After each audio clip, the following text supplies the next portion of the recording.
एक छोटे से गांव में रामू नाम का एक गरीब किसान रहता था।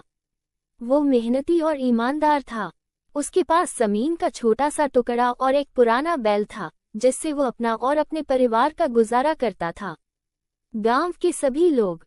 एक दिन रामू अपनी खेत में काम कर रहा था, तभी उसे खेत के कोने में एक चमकती हुई चीज दिखाई दी। उसने पास जाकर देखा तो वो एक पुराना लोहे का संदूक था।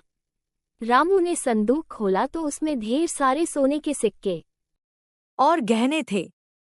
वह चकित और खुश हुआ, लेकिन तुरंत ही उसके मन में विचार आया, क्या यह मुझे रखना चाहिए?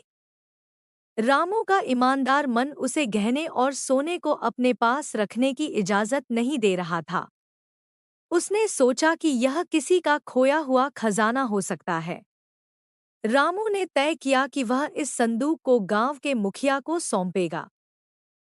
रामू जब संदूक लेकर गांव पहुंचा तो सभी लोग हैरान रह गए।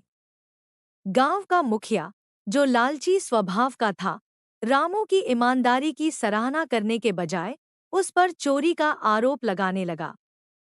उसने कहा, तुम्हें कैसे पता कि यह संदूक कहाँ था? जरूर तुमने इसे छिपाकर रखा होगा और अब डर के कारण लौटा रहे हो। रामू धैर्य नहीं खोया।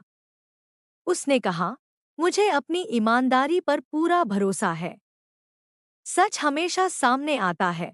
गांव के कुछ लोग रामू का समर्थन कर रहे थे, जबकि कुछ मुखिया के पक्ष में थे। मामला पंचायत तक पहुंचा।